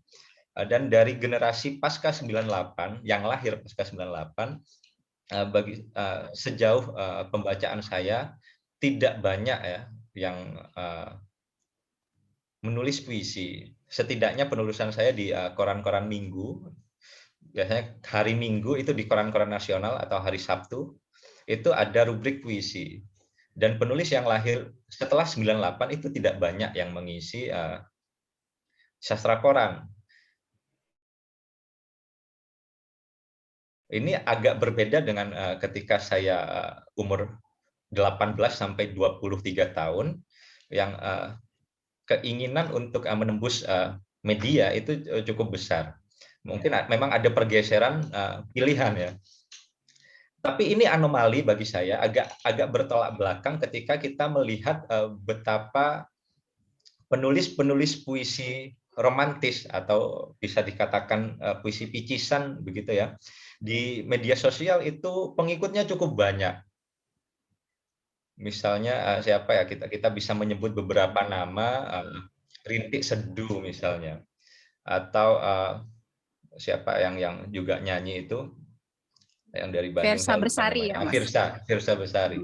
Itu followernya banyak. Tapi kenapa setidaknya kan mereka punya akses untuk membaca puisi. Tapi kenapa banyaknya follower itu atau anak-anak muda yang sudah membaca puisi itu tidak tidak melahirkan juga puisi-puisi yang bagi saya setidaknya bisa diakses begitu. Maka ketika menemukan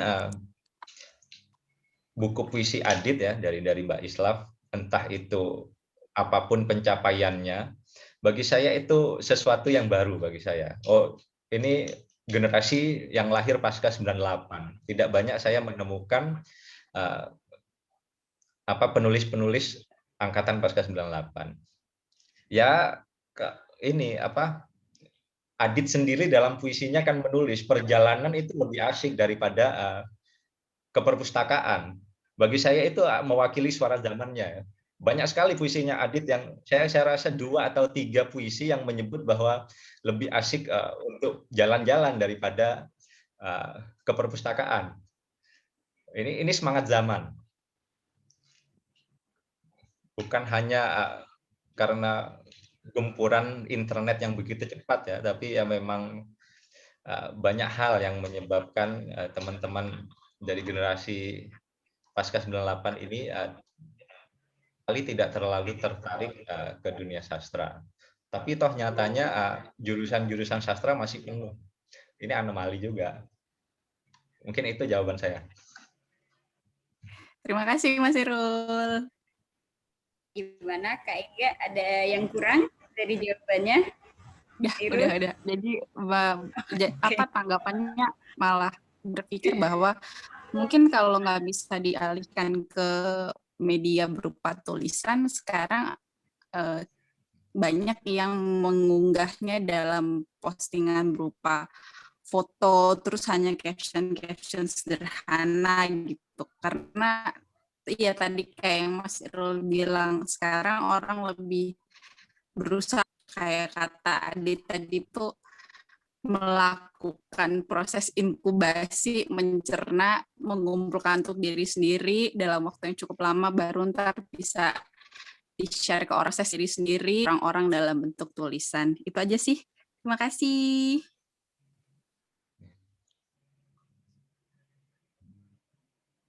Oke, makasih banyak bagi Kak saya Ega.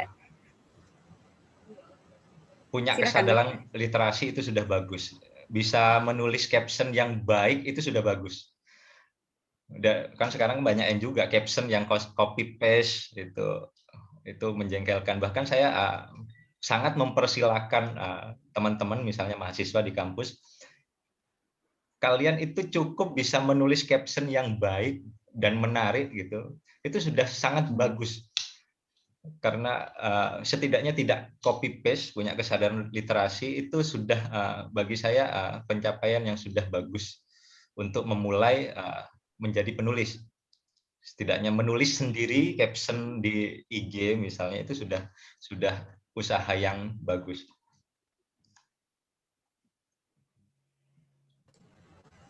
Oke, ada lagi Mas Irul? Sudah. Oke, cukup ya. Mungkin itu tadi sudah cukup jelas ya Kak Ega. Selanjutnya kita bisa move ke pertanyaan selanjutnya, ada dari Ayu. Ayu, are you there? Nah, karena Ayu ada, Ayu mungkin nyampein ya. Langsung? Oke, silahkan Ayu. Iya, langsung aja. Ya, nama saya Imelda Malia, berasal dari Universitas Nasional. Penasaran jawaban Kak Adit akan seperti apa? Terkhusus bagi penulisnya sendiri. Dari sekian banyak tipe-tipe karya sastra yang bisa digunakan untuk protes gitu atau untuk membuka diri terhadap perubahan zaman, kan karena tadi buku Cahaya untuk Semua, apa namanya? Oh my god, I did forget the title. Cahaya yang menyala untuk semua mata itu kebanyakan tentang protes sama membuka diri terhadap perubahan zaman, right? Dari beberapa kutipan juga itu. Saya penasaran kenapa Kak Adit, Bang Adit itu memilih puisi sebagai medianya.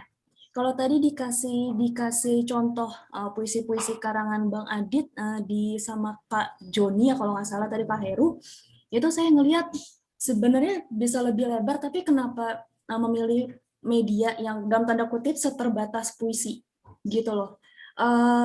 Terus tadi saya tulis apa sih, kayaknya tadi saya kasih di kolom komentar sama, apa yang membuat puisi itu menjadi media sastra yang dianggap kuat untuk menyuarakan apa-apa yang terjadi di zaman kita hidup sekarang ini. Dari sekian banyak media sastra, kenapa harus puisi? Itu sih. Ini pertanyaan untuk seluruh narasumber sebenarnya, tapi saya mengkhususkan jawabannya mungkin ke Bang Adit dulu. Thank you. Oke, terima kasih Ayu. Adit mungkin bisa jawab dulu ya. Setelah itu nanti saya juga kita juga boleh mendapat masukan dari Mas Irul dan Bang Heru tentang apa sih istimewanya puisi gitu ya. Kalau sampai sekarang masih eksis dan masih punya pembaca setia yang sangat banyak gitu ya. Apa sih nilai atau keistimewaan dari puisi itu sendiri. Mungkin itu nanti, sekarang kita ke Adit dulu untuk pertanyaan Ayu. Adit boleh jawab pertanyaan Ayu ya. Silakan. Ya, baik, terima kasih atas waktunya. Singkat aja ya jawabnya. Yang pertama, mengapa saya memilih puisi sebagai medium? Yang pertama itu teks itu bersifat membuka kesadaran ya. Seperti misalnya kita membaca suatu informasi, pasti akan kita dapatkan suatu pencerahan dalam bentuk pengetahuan ya. Dan ketika kita menyampaikan sesuatu dengan puisi, teks tersebut bukan hanya menggugah pengetahuan, namun juga menggugah perasaan. Dan itu dia yang menurut saya membuat puisi memiliki dampak yang masif dan kuat bagi pembacanya. Itu aja sih.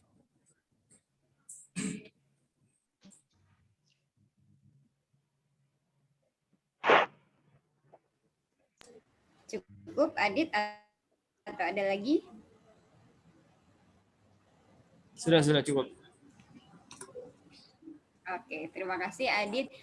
Ayo kita coba dengar dulu pendapat dari narasumber kita ya. Nanti baru Ayu boleh memberi tanggapan lagi. Silahkan Mas Irul dan Bang Heru tentang bagaimana sih kita harus menempatkan puisi supaya apa ya, nyatanya kok sampai sekarang masih banyak peminatnya gitu. Kita masih menyadari kekuatan puisi, kekuatan kata-kata dalam puisi itu. Silahkan Bang Heru dulu kali ya. Silahkan Bang Heru. Oh iya, terima kasih banyak atas pertanyaannya. Kalau kita berbicara mengapa puisi istimewa gitu, mengapa untuk menyampaikan sesuatu, justru bagi saya tidak ada yang istimewa dari puisi, sebagaimana novel, cerpen, dan lain sebagainya. Semuanya punya kapasitas yang berbeda dalam menyampaikan suatu hal. Puisi, cerpen, novel punya perangkat-perangkat tertentu untuk menyampaikan ide tertentu. Jadi tidak ada yang istimewa di antara yang lainnya. Nah, kalau ditanya mengapa saya menulis puisi, gini, mungkin Mas Irul juga nulis prosa dan lain sebagainya. Saya juga nulis prosa dan puisi. Ketika ada suatu persoalan yang ada di kepala saya dalam lingkungan ini, dalam kehidupan sosial ini, tidak semuanya bisa saya sampaikan lewat cerpen, tidak semuanya bisa lewat novel, tidak semuanya juga lewat caption Instagram, katakanlah begitu, dan tidak semuanya juga lewat puisi. Jadi untuk persoalan-persoalan tertentu, memang saya memilih puisi jalurnya.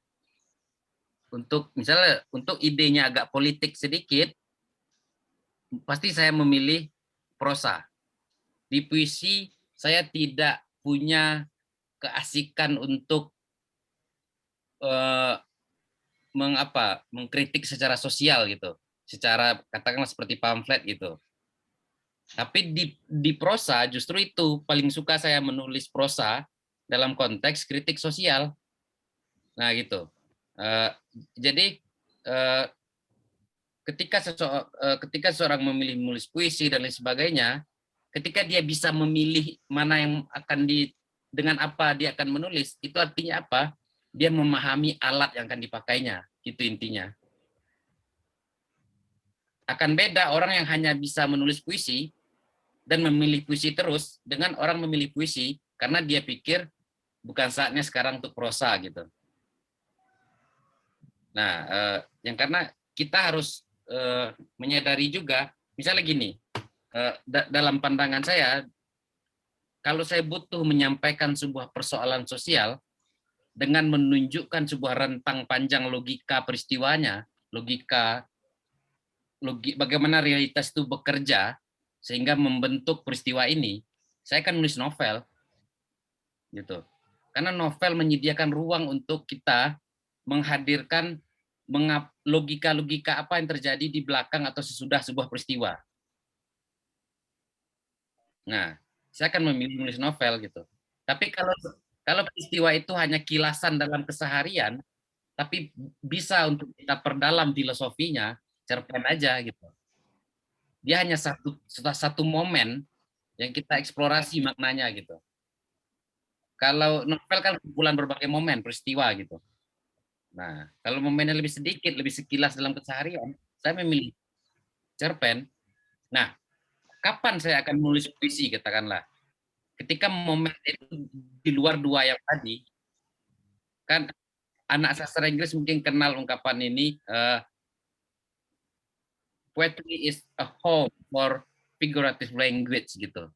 Puisi itu rumahnya untuk bahasa-bahasa kiasan gitu. Nah, sebuah istilah, sebuah persoalan sosial, puisi itu menyediakan ruang yang lebih luas untuk membicarakan sesuatu lewat bahasa kiasan. meskipun kita tidak bisa membuatnya menjadi satu peristiwa, narasi peristiwa, gitu.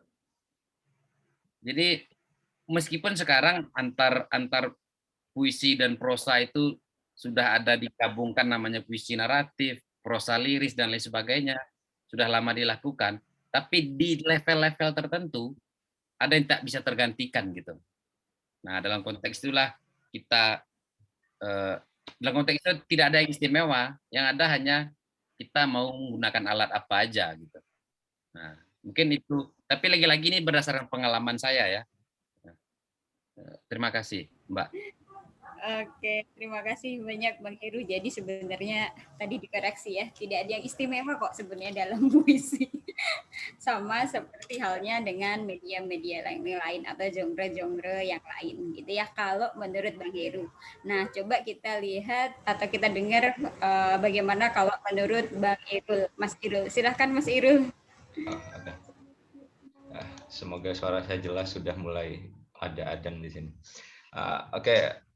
Media itu pilihan, medium, mau puisi, novel, atau cerita pendek, dan kebetulan saya menulis ketiganya gitu. Tapi bagi saya ada yang khas dalam puisi yang mungkin dari sisi pemaknaan, puisi itu ada banyak kemungkinan, lebih banyak kemungkinan. Mungkin karena tidak tersampaikan secara apa adanya ya. Dia menggunakan metafor, dia menggunakan banyak gaya-gaya bahasa yang barangkali ketika ditafsirkan ulang di waktu yang lain dan di konteks yang lain, itu kita akan mendapatkan pemahaman yang berbeda. Makanya ada juga yang mengatakan bahwa puisi adalah puncak pencapaian dalam sastra.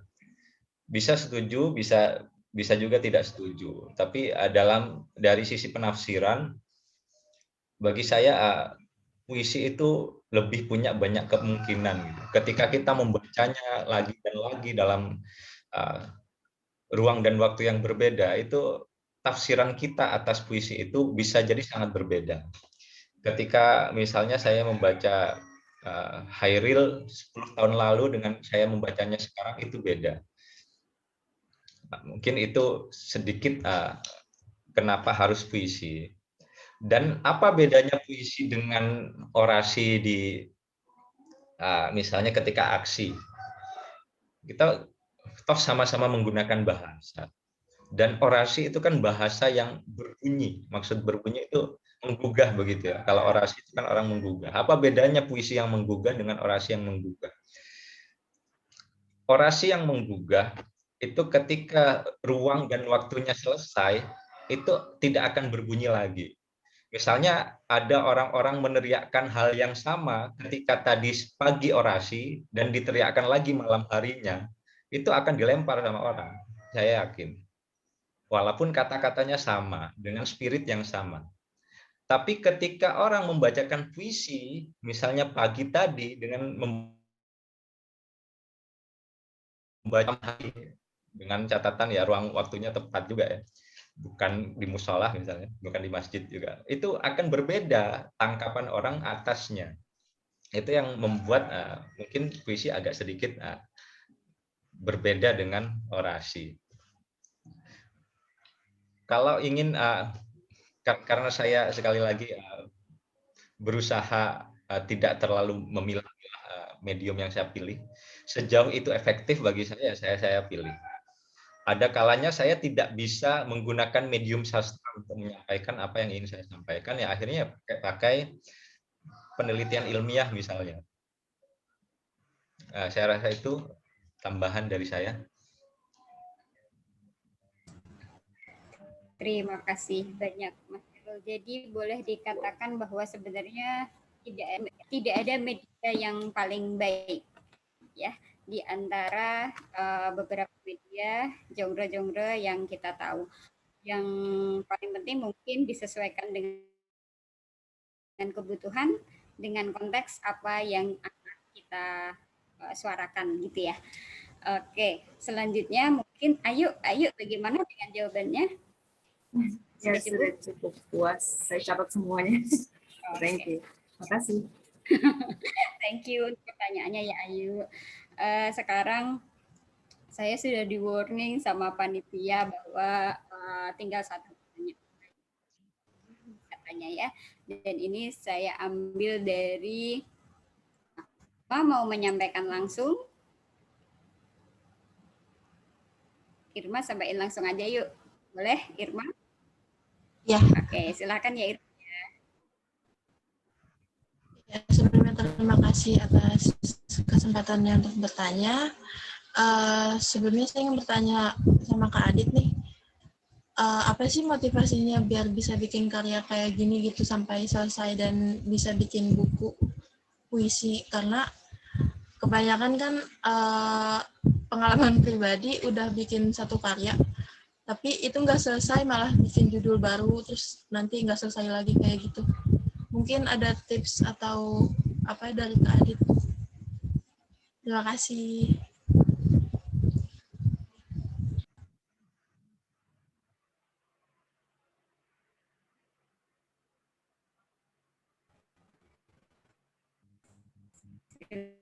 Silahkan Adit.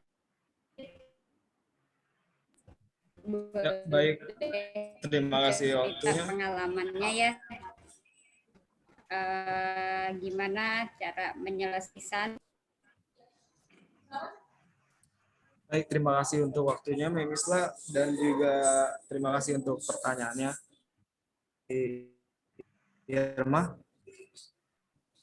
Pertanyaannya adalah bagaimana cara mendapat untuk membuat sebuah karya. Kalau dari pengalaman saya pribadi justru terbalik ya. Saya lebih ke berkarya dulu, dengan berkarya baru kita akan mendapatkan motivasi. Kalau untuk tipsnya, jangan menjadikan karya hanya sebagai tujuan, tapi jadikanlah karya kita sebagai kebutuhan. Itu sih. Semoga menjawab.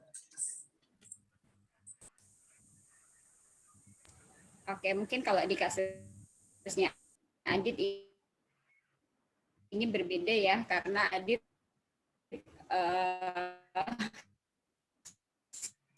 belum dipublikasikan bukunya memang sudah menulis lebih dulu gitu ya Irma ya. Tetapi mungkin pertanyaan benar banget kata Irma, kadang yang ini belum selesai mungkin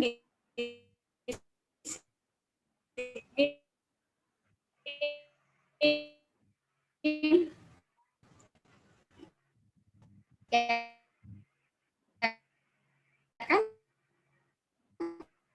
ada Mas Irul dan Bang Heru, boleh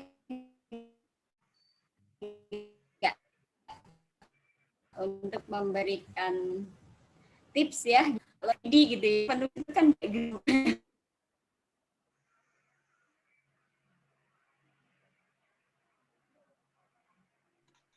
Oke, saya dulu ya. Bang Heru, ada suara mungkin boleh, apa namanya agar punya motivasi untuk menulis ya banyak membaca.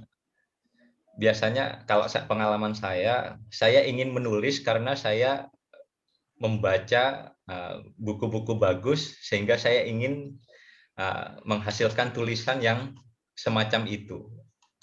Awalnya seperti itu motivasinya.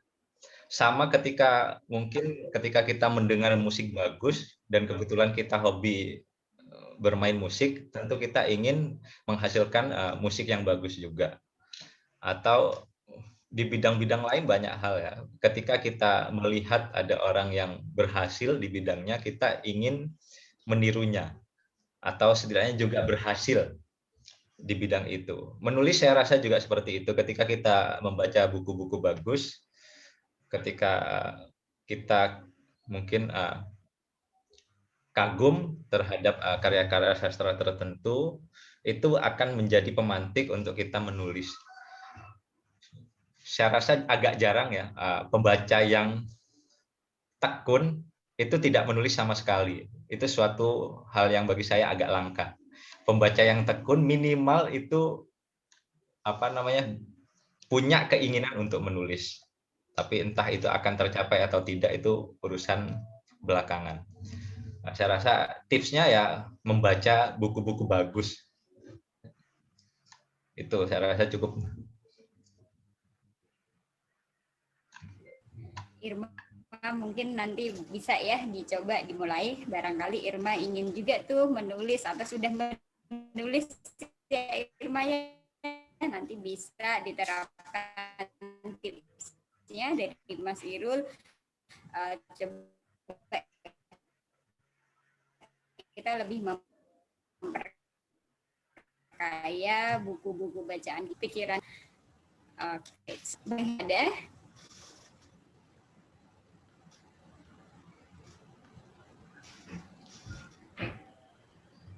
Bang Heru. Oke, ya. Oke. Yang pertama yang dikatakan Mas Irul tadi benar ya, itu saya pikir semacam apalah, wajib lah hukumnya gitu. Fardu ain itu, bukan fardu kifayah membaca itu. Tapi dulu kalau pengalaman saya yang motivasi yang menantang saya untuk belajar nulis itu ketika dikatakan bahwa menulis itu tidak gampang. Nah, dan sampai sekarang saya percaya menulis itu memang tidak gampang, tapi bisa dipelajari. Nah, dulu keluarga saya bilang gini, apapun yang bisa dipelajari, hanya jadi nabi yang nggak bisa dipelajari gitu. Maksud pepatah itu selagi bisa dipelajari bisa kita lakukan gitu. Nah, dalam konteks itulah ketika orang bilang misalnya gini, memasak itu susah, sama bagi saya maknanya dengan menulis itu susah gitu. Artinya dia memang susah, tapi bukan berarti tidak bisa kita pelajari. Nah, mempelajarinya itu saya pikir yang persoalannya. Sejak awal tadi saya pikir apa yang disampaikan Mas Irul dan kita bahas tadi kan beberapa jalur untuk mempelajarinya gitu, lewat berkomunitas, lewat membaca dan lain sebagainya gitu. Nah, itu membuktikan bahwa menulis memang tidak gampang gitu. Nah, asalkan kita tidak bercita-cita jadi nabi aja, saya pikir bisa gitu. Mungkin itu menulis itu tidak gampang, tapi bisa dipelajari. Nah, itu yang membuat saya termotivasi. Begitu, Mbak Isla. Oke, baik. Terima kasih. Karena saya sudah di-warning lagi oleh panitia, jadi mungkin gimana Mas Bang Biru?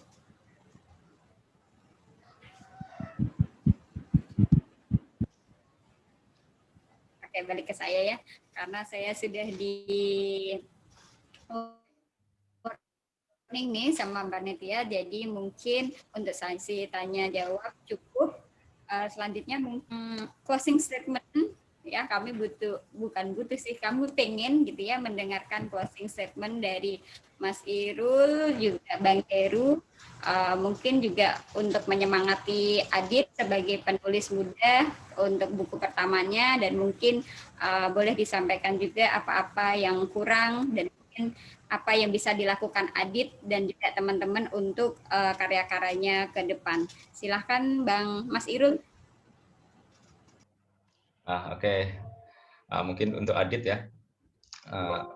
Saya rasa ini mungkin awal ketika saya seusia Adit, saya juga menerbitkan buku, dan mungkin ketika saya baca 5 tahun lagi saya merasa banyak kurangnya.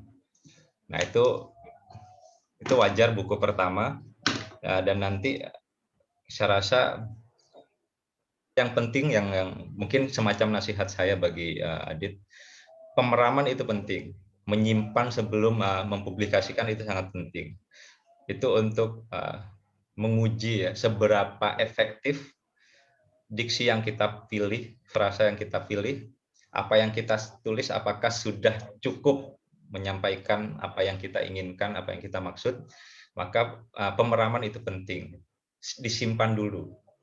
Jadi kalau ada karya, kalaupun Tapi jangan dihapus ya, disimpan saja dulu untuk dibaca beberapa waktu kemudian untuk kita ukur apakah sudah cukup atau belum. Kalau sudah cukup ya berarti tinggalkan. Kemudian untuk teman-teman, saya rasa menulis itu sangat bisa dipelajari. Tinggal lingkungan saja, akan dibentuk oleh lingkungan. Dan menulis itu kebiasaan. Sebagaimana Mas Joni, Mas Heru ya, saya itu sempat vakum menulis ketika awal-awal ngantor.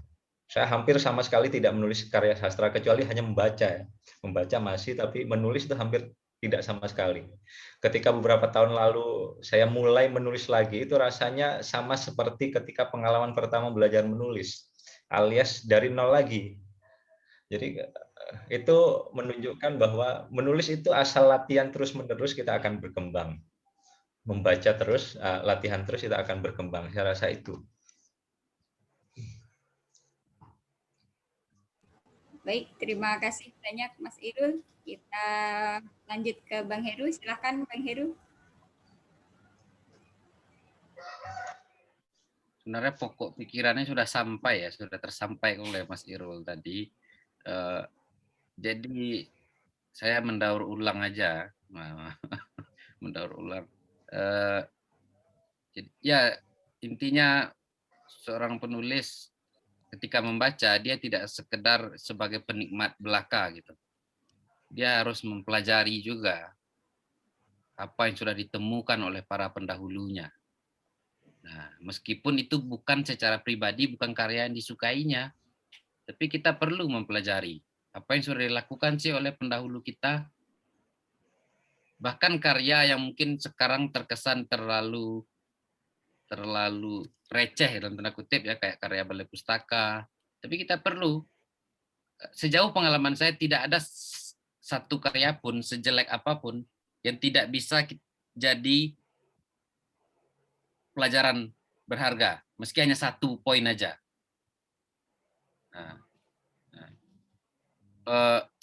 Bahkan dari puisi cengeng pun, seberapapun malas kita membacanya, kalau kita pelajari, paling tidak kita tahu kenapa puisi cengeng bikin kita cepat lelah misalnya. Ini itu kan pelajaran juga. Nah, mungkin karena komposisi kalimatnya seperti ini terus, pengulangannya yang terjadi, minimal ada sesuatu lah pokoknya gitu. Mungkin itu. Terima kasih. Assalamualaikum warahmatullahi wabarakatuh. Waalaikumsalam warahmatullahi wabarakatuh. Baik, mungkin itu dulu ya untuk sesi tanya jawab. Terima kasih banyak Mas Irul, terima kasih banyak Bang Heru telah bersedia berbagi pengalaman, berbagi pengetahuan bersama hari ini bersama teman-teman dari Hima Tasik Unas, juga beberapa yang dari luar nasional. Kami sangat senang, kami sangat merasa berharga dan Mas Irul dan berkenan hadir hari ini. Kemudian mungkin saya pribadi mengucapkan selamat ya, selamat untuk karya pertamanya, sama yang disampaikan oleh Bang Heru dan Mas Irul bahwa ini karya pertama. Tadi udah banyak masukan dari kedua narasumbernya, means that bahwa kesempatan buat Adit terus berkarya, jadi terus buat Adit dan buat teman-teman. Mungkin saya tidak perlu menyimpulkan ya, kita sudah banyak sekali tak menyimpulkannya tadi. Saya kira itu dari saya sebagai moderator. Terima kasih dan minta maaf apabila ada yang kurang maksimal ini. Saya kembalikan ke MC Dival. Silakan Dival, dari saya. Assalamualaikum warahmatullahi wabarakatuh. Waalaikumsalam warahmatullahi wabarakatuh. Baik, terima kasih banyak Mem Isla. Sebelum acara bedah buku kali ini ditutup, kami selaku panitia ingin mengabadikan acara ini dengan mode tangkapan layar. Kepada seluruh hadirin dimohon untuk mengaktifkan kameranya. Untuk slide pertama, 1, 2, 3. Oke, untuk slide kedua, 1, 2, 3. Untuk slide terakhir, 1, 2, 3. Baik, terima kasih semuanya. Alhamdulillah, kita sampai di penghujung acara. Kami selaku panitia acara mengucapkan terima kasih kepada narasumber, Mas Irul dan Bang Heru. Terima kasih banyak yang telah memberikan banyak informasi dan pengetahuan kepada kita semua. Kami selaku panitia juga banyak mengucapkan terima kasih kepada Nusantara Aditya selaku penulis, Invermia Publishing, dosen-dosen, dan juga para peserta atas partisipasinya dalam kegiatan bedah buku kali ini. Kepada para peserta, untuk door prize dan sertifikat akan diberikan paling lambat 2 minggu setelah acara ini. Dan jangan lupa untuk absensi akhir di link yang diberikan di kolom chat. Dan saya Tifal, selaku pembawa acara dan seluruh panitia bedah buku, mohon undur diri. Mohon maaf apabila ada kekurangan atau kesalahan. Semoga kita bisa bertemu kembali di dalam diskusi-diskusi berikutnya di lain kesempatan. Terima kasih. Wassalamualaikum warahmatullahi wabarakatuh. Waalaikumsalam warahmatullahi wabarakatuh. Terima kasih. Terima kasih teman-teman panitia. Terima kasih. Terima kasih banyak semua.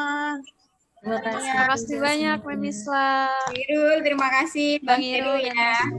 Sama-sama.